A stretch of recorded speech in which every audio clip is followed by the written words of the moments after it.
Yang keren lagi setelah sholat subuh 1 juz. Wah, 1 juz itu kalau kita baca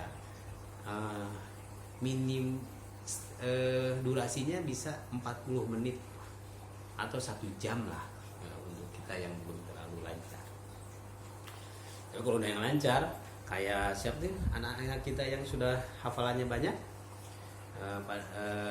di kelas 7 ada Ananda Akila, itu sudah menghafal sekarang juz 3.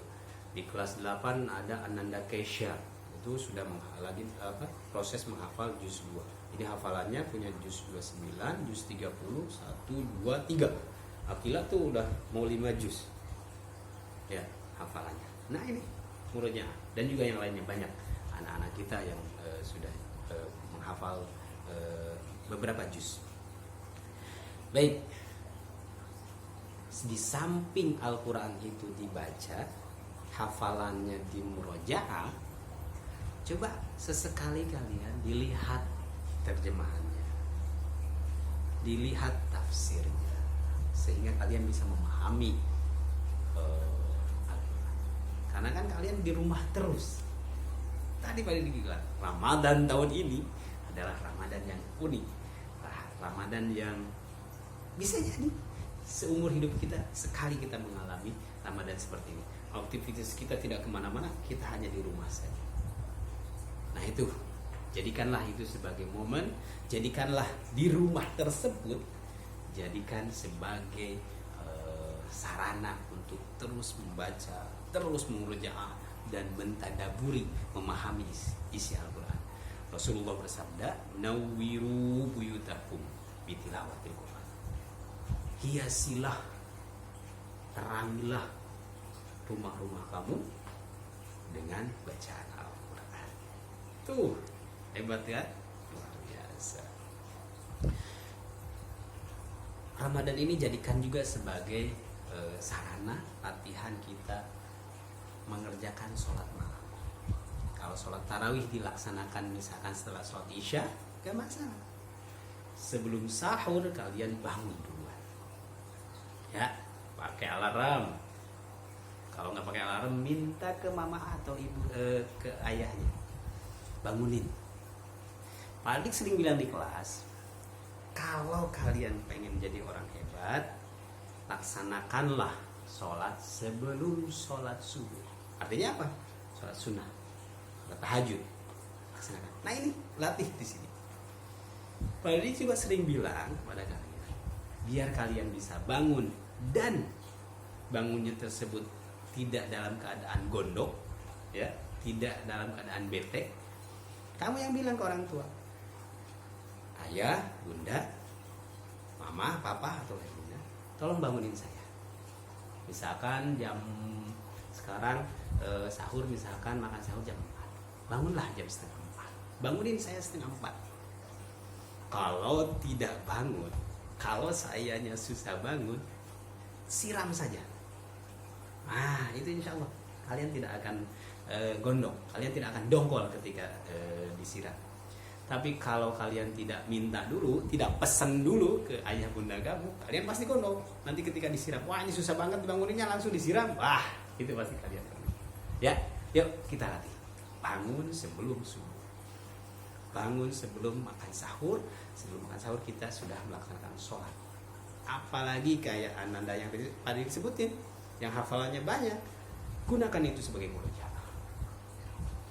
Rakaat pertama 2 lembar, rakaat kedua 2 lembar, terus setiap hari, insya Allah hafalannya akan terjaga. Sebelum berdiri kita baca dulu 2 lembar itu, ya, misalkan surat Al-Baqarah lembar pertama dan lembar kedua kita baca untuk dipakai di rakaat pertama.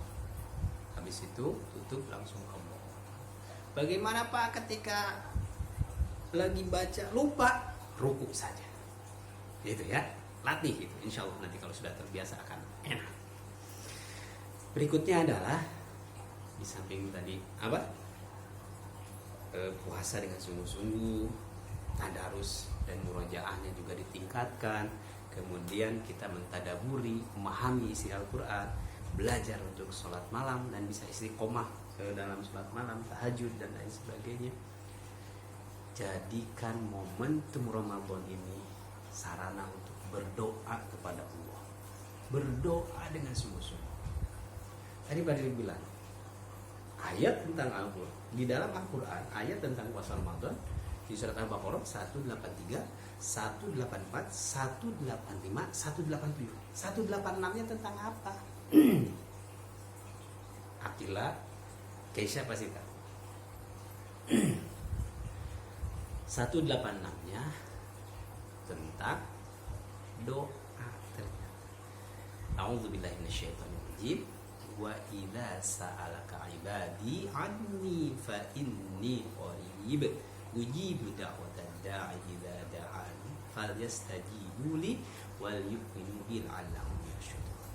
Jadi ayat ini tentang doa isinya. Wa idza sa'alaka 'ibadi 'anni, dan ketika ditanyakan tentang Allah, fa inni qarib, sesungguhnya Allah ini dekat. Ujibu da'watad da'i, aku akan menjawab doa-doanya. Tuh. Jadi doa ini, ayat tentang doa ini berada dalam rentetan Al-Quran. Pesannya bisa jadi di dalam bulan Ramadan ini adalah tempat atau sarana untuk kita berdoa kepada Allah Subhanahu wa taala. Yuk kita biasakan doanya, tentunya yang baik-baik. Khususnya setelah kalian doa-doa untuk pribadi, khususkan bahwa doa yang kita samakan di bulan Ramadan tahun 1441 Hijriah ini adalah doa supaya wabah corona ini hilang dari muka bumi. Yuk kita sama-sama. Di mana tempatnya? Banyak. Salah satunya tadi di waktu sahur.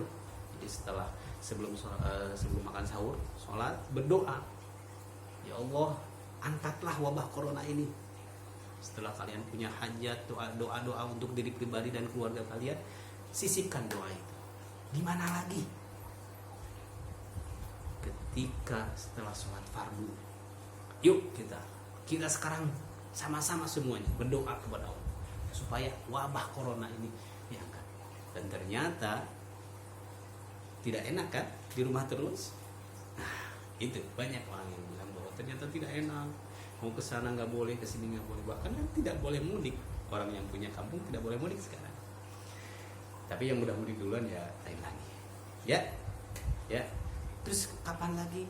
Sebelum kalian buka itu ada juga tempat untuk berdoa, ijabah doa. Jadi adzan sekarang kan jam 17:50 gitu. Nah, lewat 45 kalian sudah duduk berdoa kepada Allah. Doa untuk pribadi, kesusahan kamu, dan jangan lupa juga berdoa supaya kamu dimudahkan dalam belajar dan lain sebagainya. Sisipkan doa. Ya Allah, angkatlah wabah corona ini. Sembuhkanlah semua yang kena penyakit corona. Kemudian ampunilah dosa-dosa orang yang sudah meninggal karena corona. Itu sisipkan itu, ya. Itu pesan Pak Diki. Pak Diki kita titip kepada kalian doa itu. Ya. Oke, apa tadi? Beberapa menit ke depan pesan dari Pak Diki. Puasa dengan sungguh-sungguh. Tadarus, murojaah, hafalan, tadabur, pahami isi Al-Quran, sholat malam, latih supaya istiqomah, supaya terbiasa, supaya konsisten, ya. Kemudian doa, oke? Doa. Baik anak-anakku, mudah-mudahan materi ini bisa kalian cerna, bisa kalian pahami. Setelah paham bisa kalian laksanakan. Pahami dulu, laksanakan. Atau laksanakan, insya Allah kalian akan paham. Mudah-mudahan manfaat. Kurang lebihnya Ustaz Dik mohon maaf. Mudah-mudahan kita semua diberikan kekuatan, diberikan kesehatan, dijauhkan dari semua balai, dijauhkan dari semua penyakit. Kita semua, keluarga kita. Dan kita juga berdoa, ya Allah, mudah-mudahan yang kena penyakit corona disembuhkan. yang positif corona disembuhkan oleh Allah. Yang meninggal mudah-mudahan Allah terima semua kebaikannya dan diampuni segala dosanya. Baik, itu saja dari Ustaz Dikdik. Kurang lebihnya mohon maaf. Wa'afu minkum. Subhanakallahumma wa bihamdika asyhadu an la ilaha illa anta astaghfiruka wa atubu ilaik. Assalamualaikum warahmatullahi wabarakatuh. Tetap semangat. Oke?